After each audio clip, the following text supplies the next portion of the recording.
오늘은 창세기 43번째 시간입니다. 창세기 9장 8절에서 17절까지 내용을 가지고 함께 은혜 나누고자 합니다. 여러분, 오늘 본문은 특별히 우리가 문맥을 잘 이해할 필요가 있습니다. 9장 8절에서 17절까지의 내용은 길게는 6장 9절부터 시작된 한 단락의 끝인 9장 17절까지의 내용의 결론에 해당되어지는 내용입니다. 한 묶음의 결론에 해당되어진다는 것은 굉장히 중요한 의미를 갖는다라는 거죠. 그래서 우리는 이렇게 이야기하죠. 결론이 뭔데? 결론이 뭔데? 여러분, 결론이라는 것은 참 중요합니다. 장황한 이야기를 끌고 왔어요. 6장의 홍수 시작으로부터 시작해서 9장에까지 홍수 심판이 끝나는 이야기까지 왔을 때 결론이 뭐냐라는 것입니다. 여러분, 모세가 노아의 홍수 심판의 이야기를 가져와서 제시하는 결론이 뭘까요? 그것은 하나님의 전폭적인 은혜만이 인간에게 유일한 희망이다라는 것입니다. 지난주 칼빈의 고백을 제가 소개해드렸습니다. 우리의 희망은 어디에도 없고 오로지 당신께만 있나이다. 여러분, 인류에게는 어떤 희망도 없습니다. 어떠한 가능성도 없습니다. 죄로 물든 인간은 결코 스스로 구원할 수 없으며 내일의 일도 우리는 예측할 수 없는 것이 우리의 인생입니다. 여러분, 오직 하나님만이 우리의 소망 되시고 하나님만이 우리의 가능성이라는 사실이에요. 타락한 인류에게 그 어떠한 희망도 없고 재앙을 헤쳐나갈 능력도 없습니다. 그것을 보여주는 것이 바로 홍수 사건이에요. 홍수 사건의 의미가 뭐라고요? 인간은 전적으로 부패했고 그 결과로 인간은 하나님의 심판을 면할 길이 없다라는 거예요. 여러분, 불가항력적인 홍수의 심판, 홍수의 공격 앞에서 인간은 속수무책이었습니다. 그저 방주에 태워져서 요동치는 물결에 이끌려서 이리저리 끌려다니는 신세로 1년을 지냅니다. 마치 죄에 끌려다니는 무기력한 인간의 모습을 보는 듯합니다. 인간은 무능하고 전적으로 부패하였기 때문에 인간 스스로가 인생을 개척할 수 없어요. 방주는 어떤 키도 없고 동력도 없습니다. 뗏목과 같아요. 어디로 바람이 불면 끌려가는 것이 바로 방주 태화입니다. 이것이 우리의 부패한 인간의 모습이에요.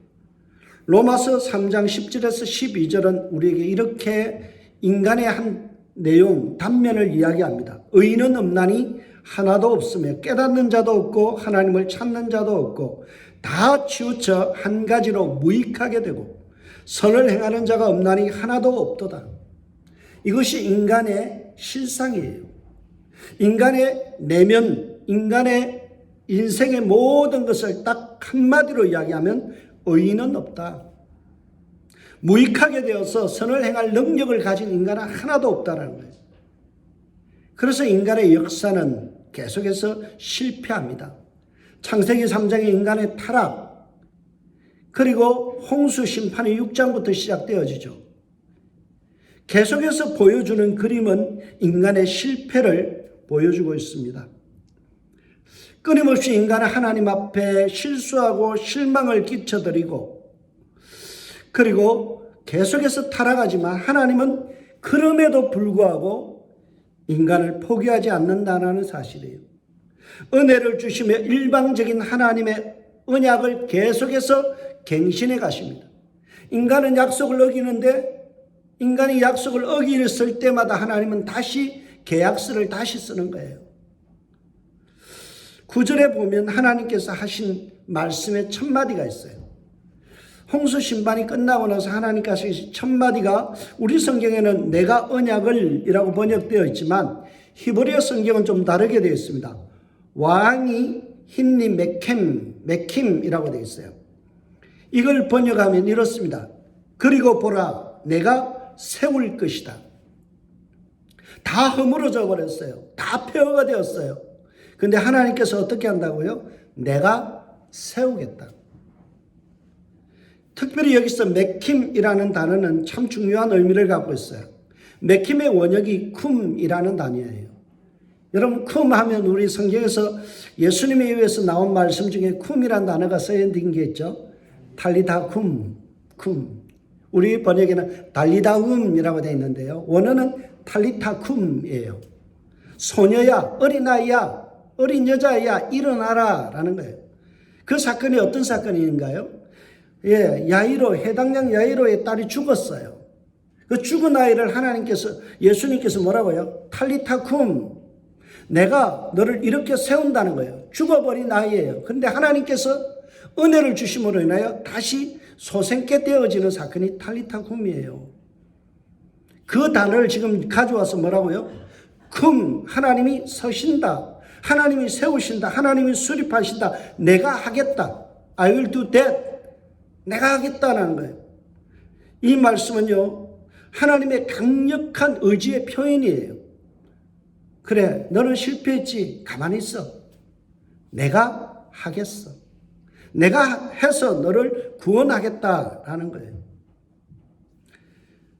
노아를 비롯한 모든 인류는 하나님을 실망시켰고, 그래서 홍수 심판을 받아 마땅한 죄인이지만 하나님은 여전히 은혜를 베푸시기로 작정하셨어요. 하나님은 그래서 거듭거듭 복을 주시면서 인류를 향하여 스스로의 언약을 선포하십니다. 오늘 본문까지 보면 하나님은 프라미스, 이 커버넌트 언약을 3번이나 갱신하는 내용이 나옵니다. 첫 번째, 하나님께서 창세기 1장 28절에서 30절을 통하여 하나님께서 복 주시고 나서 언약하죠. 생육하고 번성하라. 땅에 충만하라. 하나님은 언약 주시면서요, 그들이 복된 인생을 살기를 축복해 주셨어요. 그런데 아담과 하와는 어떻게 합니까? 하나님을 배신하죠. 선악과를 따먹으러 범죄합니다. 참 못된 사람이에요. 정남이가 떨어지는 인간이에요. 하나님이 애써서 정말 최선을 다해서 인간을 만들었는데 인간은 하나님 앞에 흠집을 내고 실수하고 배신했어요. 그럼에도 불구하고 하나님은 창세기 3장 14절에서 19절을 통하여 다시 한번 언약을 갱신하세요. 그래, 내가 너를 용서한다. 그래서 뭘 만들어줘요? 가죽옷을 입히시죠.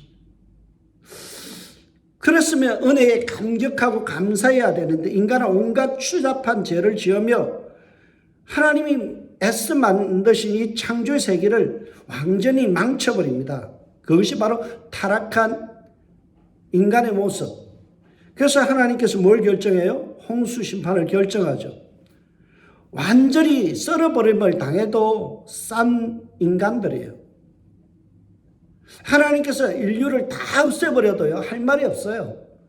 노아가 당대의 의인이지만 인간의 의로는 하나님의 그 높으신 기준 앞에는 설 자가 없는 거예요. 여러분, 그것이 인간의 모습이에요.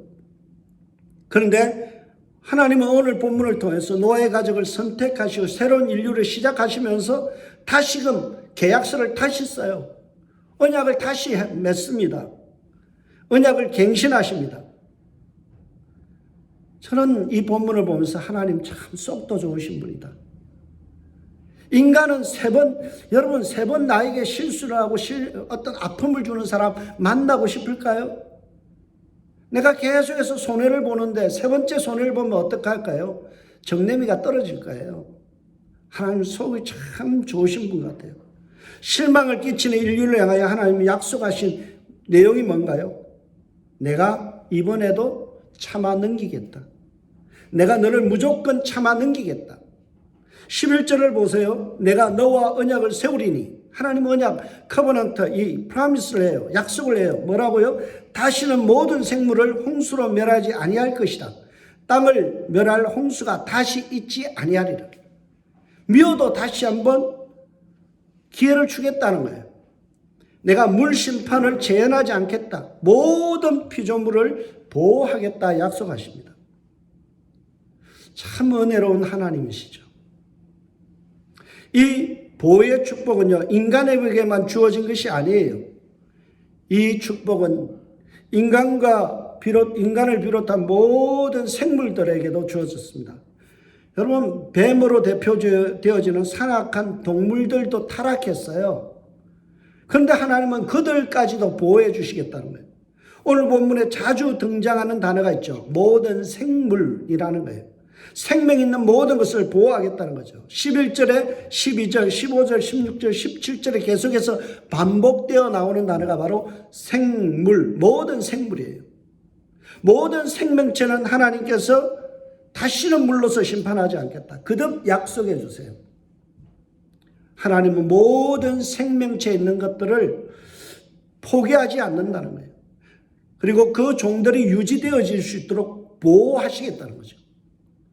은혜의 자리에서 배제된 그러한 생명은 없다라고 말씀하십니다. 오늘 본문에 보면 하나님께서 약속하신 것이 무엇인가요? 멸절시키지 않겠다라는 약속이에요. 여러분, 멸절이라는 말이 참 의미가 깊어요. 제가 알기로는 이 멸절이라는 단어가요, 카라트라는 히브리인데요, 구약 신약에서 굉장히 중요한 단어예요. 카라트라는 이 단어는 어떻게 쓰여지는가 하면요, 성경에는 끝처지리라, 내 백성에서 제하여진다, 이런 뜻으로 쓸 때 카라트라는 단어를 써요. 오늘 본문의 멸절이라는 말은요, cut off, 잘라내다, 다음에 소외시키다, 제거하다, 파괴하다, 이런 뜻이에요. 멸절이라는 것은요, 잘라나가진 상태예요. 나무에서 가지가 잘라져 나가면 더 이상 수액을 받을 수 없잖아요. 그래서 이 멸절이라는 단어는 하나님의 돌보심의 바깥에 처해진다라는 의미예요. 근데 멸절하지 않겠다라는 말은 뜻이 뭘까요? 내가 결코 그들을 외면하지 않겠다는 거예요. 하나님의 백성을 향해서 너는 끊임없이 나를 아프게 할 것이고 죄를 지음으로 인하여 실망시킬 거지만 나는 너를 외면하지 않겠다. 내가 너를 포기하지 않는다는 거예요. 멸절하기보다는 도리어 보존하고 돌보려는 하나님의 열심이 드러나고 있어요. 그래서 브루스 윌키라는 위대한 창세기의 주석가가 이렇게 이야기합니다. 땅 위의 모든 생물의 종을 보존하고 돌보려는 하나님의 열정 어린 관심이 확정되어 일어나고 그 일에 대한 그분의 의무가 나타난다. 여러분, 열정 어린 관심이 오늘 본문을 통하여 드러난다는 거예요. 하나님은 인류와 모든 피조물들, 인간을 향하여, 그리고 인류와 모든 생물을 향하여 하나님은 열정으로 뭐 한다고요? 돌보신다는 거예요. 그것을 자신의 의무로 생각한다는 거예요. 내가 약속했으니까 나는 지키겠다는 거죠. 상대방이 약속을 깨는 한이 있더라도 나는 결코 깨지 않겠다. 나는 그들을 외면하지 않겠다. 나는 그들을 끝까지 뭐 한다고요? 지켜주겠다. 그것을 선언하는 내용이 오늘 본문의 내용이에요. 하나님의 일방적인 사랑이십니다. 마치 자식을 향하여 끊임없이 포기하지 않고 눈물 뿌려 기도하는 그 어머니와 같이 하나님은 계속해서 실망시키는 인간을 향하여 사랑을 확고히 드러내며 포기하지 아니하고 끝까지 내가 그를 붙들겠다, 외면하지 않겠다, 내가 지키겠다, 그렇게 오늘 말씀하고 있어요. 그래서 하나님께서 사랑의 증표로 제시해 주신 것이 무엇인가요? 무지개예요. 무지개. 13절을 보세요. 내가 내 무지개를 구름 속에 두었나니 이것이 나와 세상 사이의 언약의 증거니라, 증표니라. 하나님께서 끝까지 내가 포기하지 않겠다, 너를 외면하지 않겠다는 증거로 보여주신 게 뭐예요? 무지개라는 거죠. 그래서 우리는 이 본문을 향하여서 이렇게 이야기하죠. 무지개 언약이다. 무지개 언약. 하나님께서 무지개를 통하여 하나님의 그 신실하신 약속을 항상 나타내 보여주신다는 거죠. 알렐로스라는 학자가 이 부분을 설명할 때 이렇게 합니다. 하나님의 은혜의 사역에 대한 신실하신 증거가 나타나고 있다. 그것이 표지로 나타난다. 은혜 사역에 대한 신실하심이 증거로 드러나는 본문이다. 하나님은요, 은혜로 오셔서 신실하시게 인간을 붙드시기 위하여 포기하지 않는다는, 내가 너를 외면하지 않겠다는 증거로 뭘 딱 보여주셨어요? 무지개라는 거예요. 그런데 하나님의 은혜의 상징이라는 이 무지개가 참 아이러니하게 다가와요. 왜냐하면 무지개라는 단어가 뭔가 하면 퀘세트라는 단어예요. 퀘세트. 퀘세트라는 말은요, 어떤 의미인가 하면 우리는 무지개라고 번역했지만 원래는 전쟁용 활이라는 거예요. 활. 무지개가 어떤 모양을 하고 있어요? 활의 모양을 하고 있죠. 예. 그것이 퀘세트라는 단어인데요. 하늘에 띄어진 활, 그게 무지개예요. 퀘세트죠. 여러분, 활이 어떤 건가요? 공격용 무기예요. 사람을 죽이는 것. 공격하는 무기가 활이에요. 활은 장난감이 아니에요. 활이라는 것은 상대를 향하여 공격할 때 쓰는 거죠. 그래서 고대 근동에서는 활은 적개심을 나타내는 그런 상징물이에요. 성경에서도 신명기 32장 42절에 보면 하나님의 진노를 어디다가 비유하는 거면 활에다 비유해요. 내 화살이 피에 취하게 하고, 내 화살, 하나님의 진노의 화살이 그들을 다 썰어버린다, 그런 뜻으로 기록하고 있죠. 시편 7편 13절에도 활을 하나님의 진노의 도구로 이야기합니다. 죽일 도구를 또한 예비하시며 그가 하나님이 만든 화살은 불화살이로다. 성경에서도 활이라는 존재는 어떤 심판, 진노, 적개심의 모습, 그 상징물로 활을 제시하죠.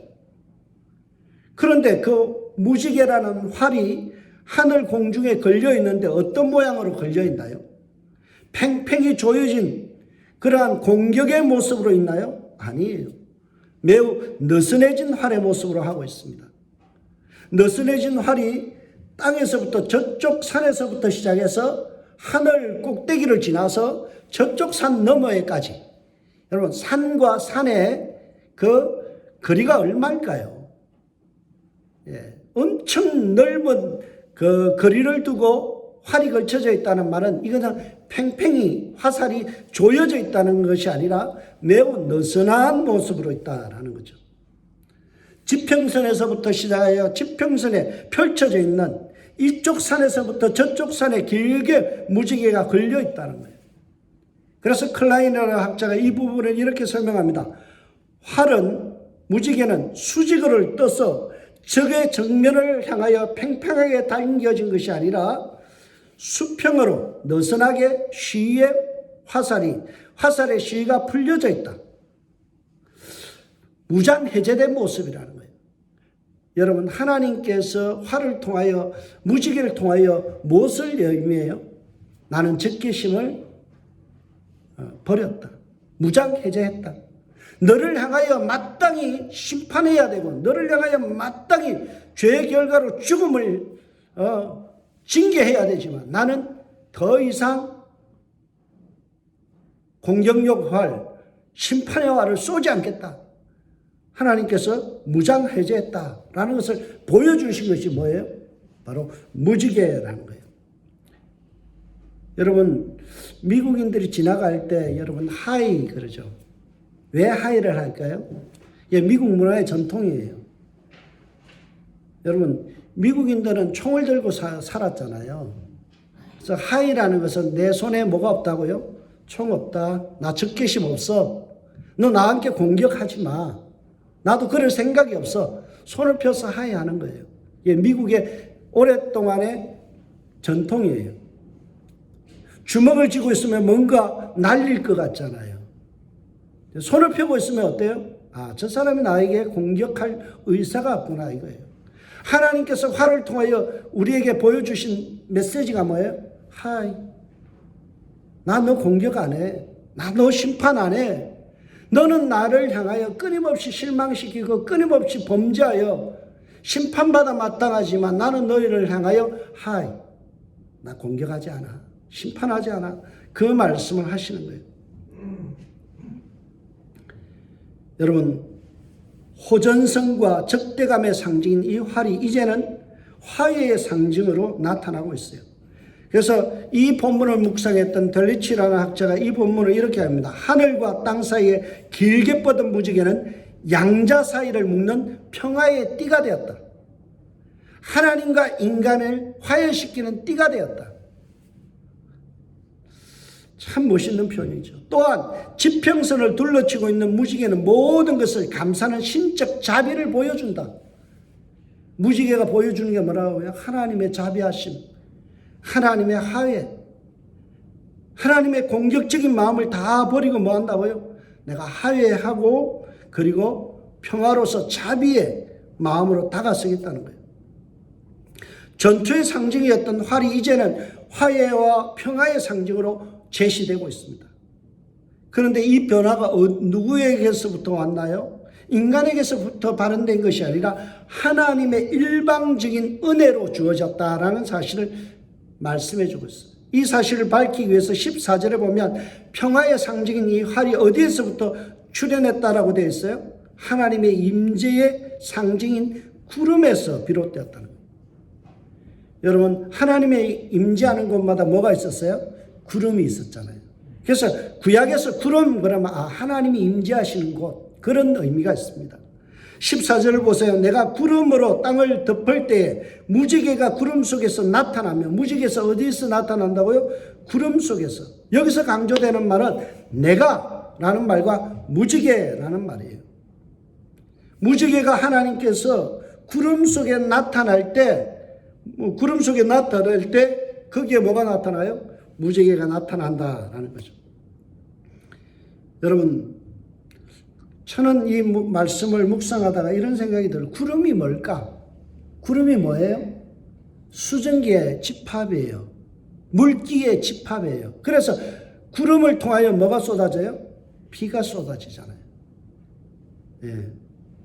그러니까 구름이 떠오른다는 것은요, 이것이 심판의 징조와 같이, 홍수 심판과 같이 물로서 심판할 수밖에 없는 상황이 되었다라는 것을 예감할 수 있죠. 그래서 홍수 심판을 내리고 싶은 그 지경이 이럴 때마다 하나님은 스스로를 다짐하는 거예요. 그러면서 뭘 띄어요? 무지개 속에, 구름 속에 무지개를 띄어서, 그래, 내가 약속했지. 내가 인간들에게 선언했지. 그것을 하는 거예요. 하나님 스스로 다짐하는 거예요.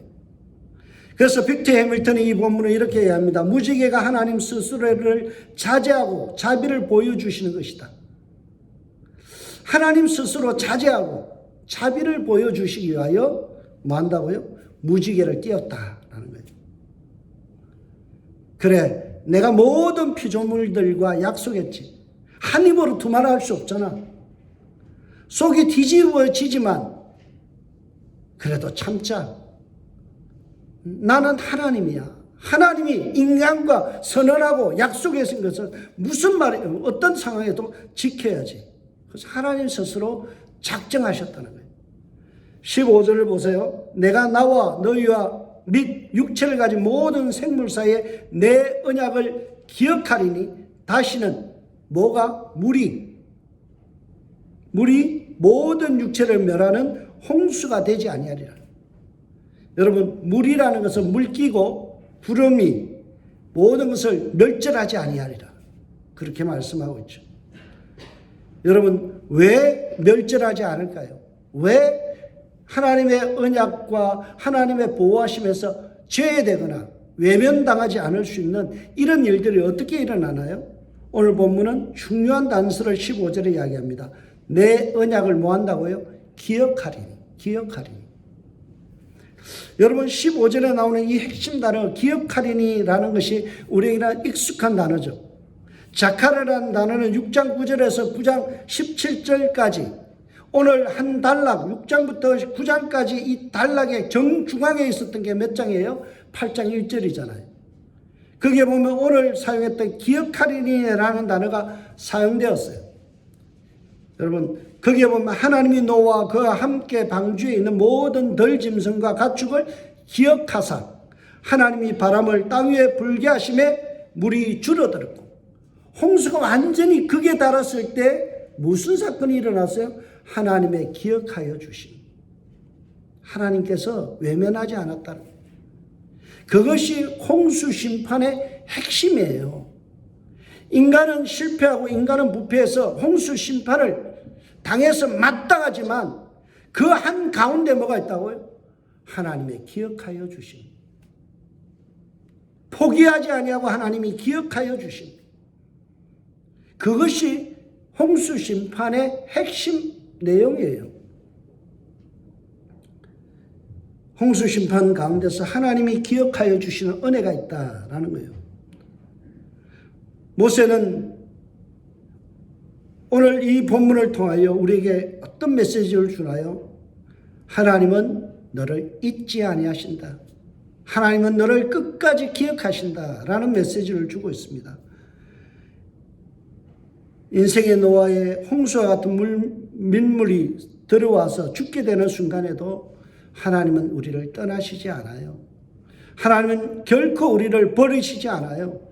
죽을 것 같은 상황이라 할지라도 여전히 하나님은 우리를 기억하고 계신다는 거예요. 내가 너를 손바닥에 새겼다라고 성경은 말씀하죠. 여러분, 문신을 새겨보세요. 그게 지어지나요? 안 지어져요. 하나님께서 우리라는 존재를, 죄악된 우리를 어떻게 한다고요? 기억하시고 은혜를 베푸신다는. 여러분, 기억하다라는 자카르라는 단어 오늘 다시 본문에 가져와서 모세는 기억해 주시는 하나님의 은혜, 기억해 주시는 소망의 하나님을 이스라엘 백성들에게 소개하고 있습니다. 아담과 하와처럼 죄를 짓고 나무 뒤에 숨어버린 인간, 은혜 받을 자격이 없는 인간에게 가죽옷을 지어 입히시며 수치와 허물을 면하게 해주셨던 그 하나님의 은혜가 오늘 본문에도 동일하게 드러난다는 거예요. 너 후손들이 앞으로 허물과 죄로서 하나님 앞에 심판받아야 될 그 순간에 하나님께서 무지개를 바라보시면서 스스로 작심하는 거예요. 그래, 내가 다시는 물로 심판하지 않는다고 약속했잖아. 내가 그들을 잊지 않는다고, 외면하지 않겠다고 내가 선언했잖아. 그것을 하나님 스스로가 작심하셨다는 거예요. 그래서 16절에 너그러우신 하나님의 모습을 소개하고 있습니다.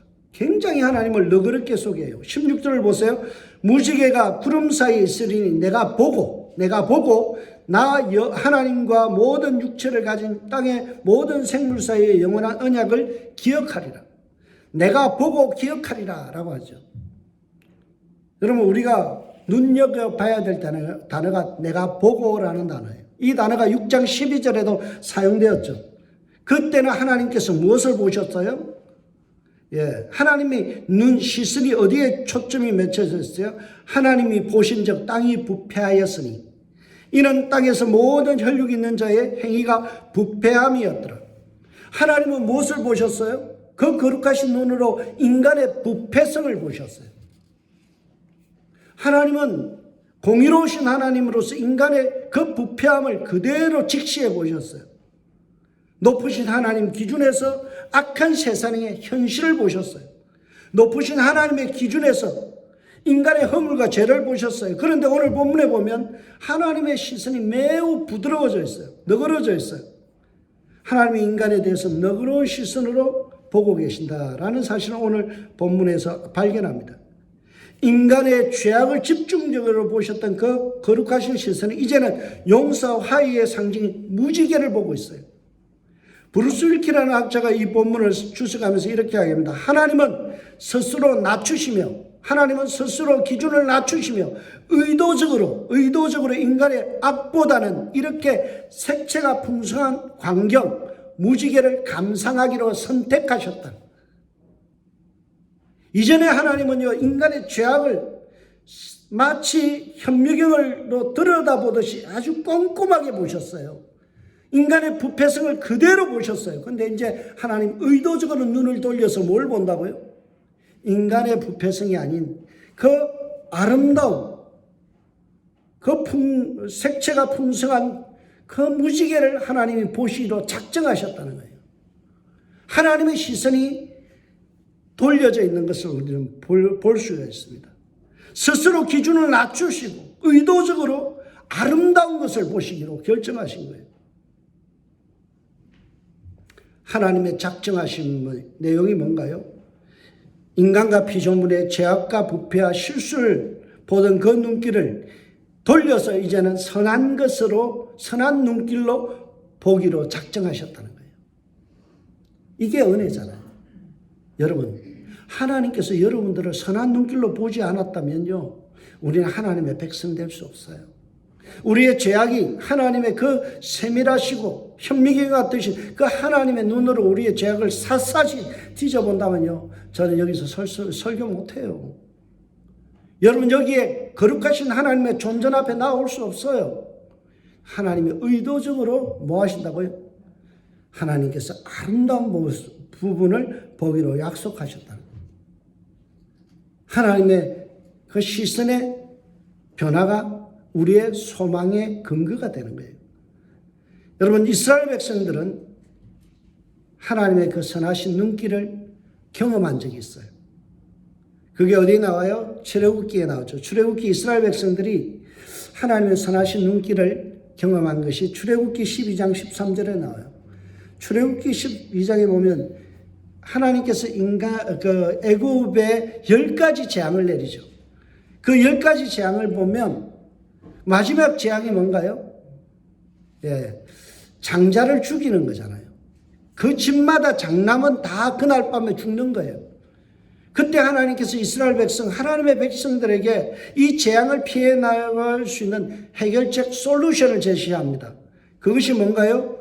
어린 양을 잡아서 피를 취하여서 문술주, 게이트 포스트에다가 바르면 어떻게 된다고? 패스 오브, 재앙이 건너뛰겠다는 거예요. 그래서 모든 그 장자들은 어떻게 됐어요? 죽임을 면했죠. 근데 그 대목을 설명하면서 참 독특한 표현이 나와요. 내가 애굽 땅을 칠 때에 그 피가 너희가 사는 집에 있어서 너희를 위하여 표적이 될지라. 잘 들으세요. 내가 피를 볼 때에 너희를 넘어가리니 재앙이 너희에게 내려 멸하지 아니하리라. 여기에 보면 내가 볼 때에 뭘 봐요? 피를 볼 때에, 어린 양의 피를 볼 때에 뭐예요? 내가 멸절하지 아니하리라. 카라트, 외면하지 않겠다. 그들을 보호하겠다. 여러분, 이스라엘 백성들을 출애굽하면서 이 창세기를 받아들이면서 얼마나 정말 소름이 끼치고 닭살이 돋을까요? 그래, 하나님께서 어린 양의 피를 보시고 우리 집 장남을 살려주셨어. 우리 집의 대들보를 살려주셨어. 하나님께서 그 피를 보시고 패스오브, 건너뛰셨다는 거예요. 주님께서 뭘 보시고요? 그들의 죄악을 본 것이 아니라 어린 양의 피를 보시고 패스오브. 그래서 생겨난 절기가 뭔가요? 유월절이죠. 유월절. 여러분, 모세는 지금 이 스토리를, 이 홍수 심판의 사건 속에서 하나님께서 무지개만을 바라보시면서 인간의 죄악을 애써 덮어주시는 그 은혜를 가져와서 설명하는 거예요. 야, 니네들이 경험하지 않았냐? 너네들이 잘나서 하나님께서 홍해를 가르시고 출애굽을 시켰냐? 너희 집에 장남이 멀쩡한 것이 너희들이 뭐 거룩해서 너희들이 하나님 앞에 뭐 잘 살아서 그런 줄 아냐? 아니야. 하나님께서 그 피를 보시고 의도적으로 피를 보셨지 너희들의 죄악과 허물을 보신 게 아니야. 하나님의 은혜 때문에 우리가 생존하고 가난 목지를 바라보며 살 수 있는 거야. 하나님이 기억하여 주시고 선한 눈길로 보시기로 작정해 주셨기 때문에 오늘 광야에서 하나님의 말씀을 받았고 거룩한 백성으로 저 가나안 목지를 향하여 나아가는 거예요. 여러분, 우리도 마찬가지예요.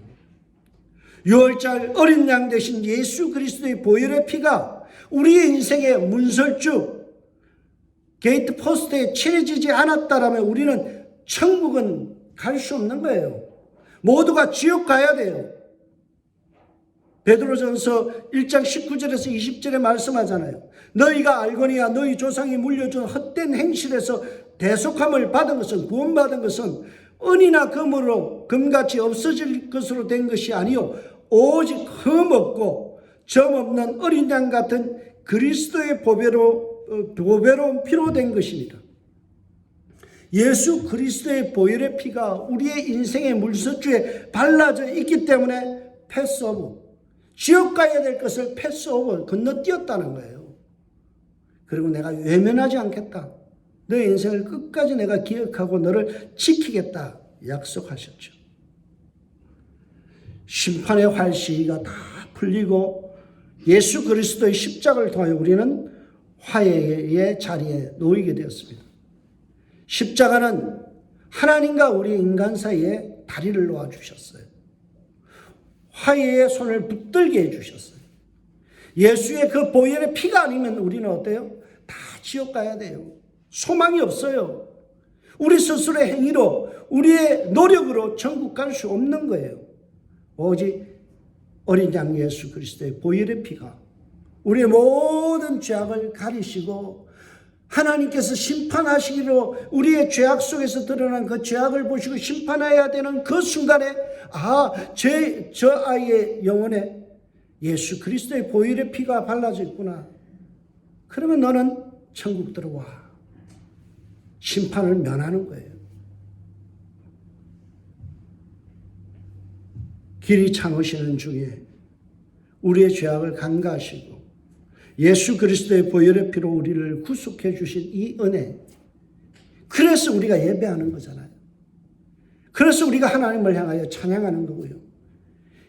정말 말로 다 형용할 수 없는 이 구원의 감격 때문에 오늘 이 자리에 모여서 예배하며 하나님 앞에 경배하는 거죠. 여러분 잊지 마세요. 하나님은 기억하십니다. 하나님은요, 여러분을 외면하지 않으세요. 하나님은 끝까지 약속을 지키시는 신실하신 분이에요. 무지개를 볼 때마다 기억하세요. 하나님께서 무장해제하시고 나와 화해를 청하시는구나. 오늘도 하나님은 자비로우셔서 나를 용납하시고 용서하시고 마땅히 심판받아야 될 나를 주님은 끝까지 품으시는구나. 여러분, 거기에 소망이 있습니다. 우리는 죄악에 물들어 있고 우리는 실수하고 우리는 실패하지만 신실하신 하나님의 손을 우리를 한 번도 놓지 않으셨어요. 그 하나님의 은혜, 그 놀라우신 하나님의 은혜에 여러분 오늘도 거기에 소망을 두고 그 하나님의 은혜에 감격하며 하루하루를 기쁨으로 살아가는 저와 여러분들 되시길 주의 이름으로 축복합니다. 기도하겠습니다.